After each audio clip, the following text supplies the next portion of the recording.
Madame, Monsieur, bonjour. C'est encore le docteur Njoya de l'Association pour la valorisation de la médecine traditionnelle au Cameroun.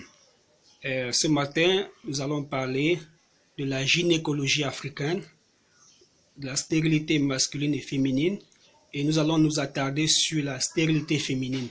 Nous allons parler d'un problème épineux, celui des trompes bouchées. Et aujourd'hui, nous allons parler des problèmes de trompes bouchées tout en insistant sur l'hydrosalpinx. Avant de commencer, il est important de savoir ce que c'est qu'une trompe, un utérus, des ovaires et bien d'autres.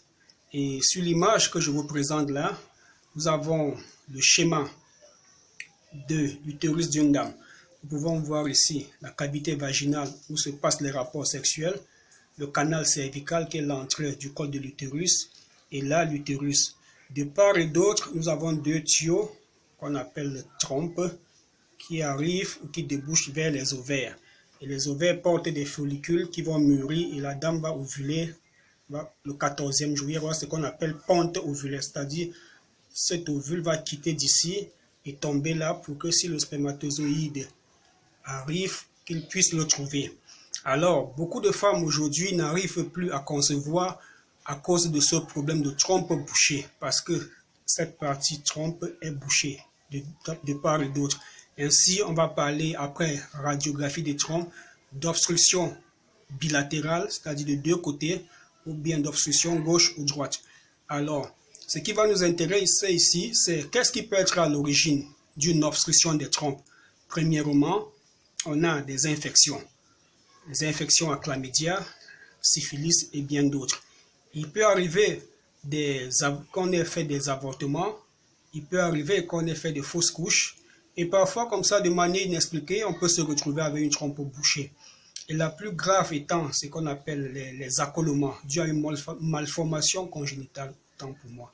Ainsi donc, ici, dans notre clinique, nous avons une technique séculaire, une technique qui a été toujours utilisée en Afrique pour déboucher les trompes. En principe, l'Africain ne parlait pas de déboucher les trompes, mais de nettoyer le ventre d'une femme, de préparer le ventre d'une femme qui n'accouche pas.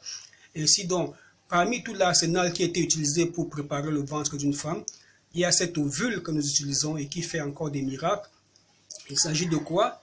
Il s'agit d'une plante originaire d'Afrique, que vous pouvez voir en image, des oignons sauvages et bien d'autres écorces que nous allons écraser et rouler sous forme d'ovule.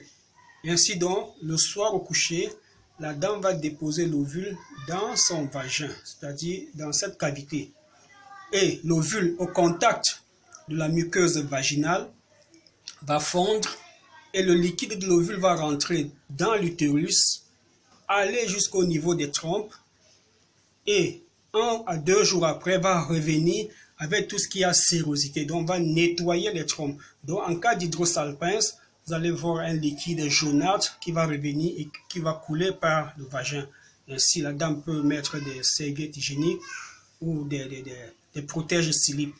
Donc voilà comment nous procédons pour nettoyer les trompes.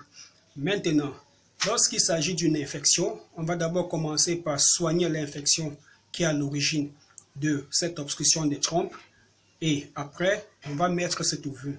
Donc, que les gens arrêtent de se faire opérer de manière prématurée, c'est-à-dire avant 25 ans, on n'a pas de bonnes raisons de se faire opérer parce qu'on a une hydrosalpinx, parce qu'on a une obstruction des trompes. D'accord. S'il s'agit d'un accoulement, les deux parois de la trompe se touchent, là, on peut penser à une opération chirurgicale. Mais s'il ne se touche pas, s'il ne s'agit pas de désaccoulements, pensez encore à des méthodes dites naturelles. Mais dans les méthodes dites naturelles, confiez-vous plutôt à des professionnels. Parce que les recettes que nous prenons sur le net sont parfois des recettes qu'on doit faire sur une très longue période et sous le contrôle d'un technicien. Voilà pourquoi cet après-midi, ou bien encore ce matin, nous avons voulu faire ainsi cette vidéo pour attirer l'attention des femmes qui ont des problèmes de trompe bouchée, que tout n'est pas fini. Et l'autre avantage de cet ovule, c'est qu'il va resserrer le vagin. Vous savez, certaines dames, après plusieurs maternités, vont ressentir comme un inconfort au niveau de leur appareil intime. Donc, ce médicament peut encore les aider. Et vous pouvez retrouver l'Association pour la valorisation de la médecine traditionnelle au Cameroun au 6 94 55 02 16. Le 6 94 55 02 16. Merci. C'était le docteur Joya pour le compte de l'Association pour la valorisation de la médecine traditionnelle au Cameroun. Vous pouvez joindre le docteur Joya de l'Association pour la valorisation de la médecine traditionnelle au Cameroun à partir du contact WhatsApp 6 51 91 73 30. Le 6 51 91 73 30, précédé du 00237 qui est l'indicatif du Cameroun. À l'Association pour la valorisation de la médecine traditionnelle camerounaise, nous voulons montrer le bien-être, le bien fondé de cette médecine séculaire qui ne cesse de faire ses preuves. Comment associer médecine traditionnelle et médecine moderne? Tel est notre combat pour le bien-être de la population mondiale. Merci de nous faire confiance et écoutez plutôt.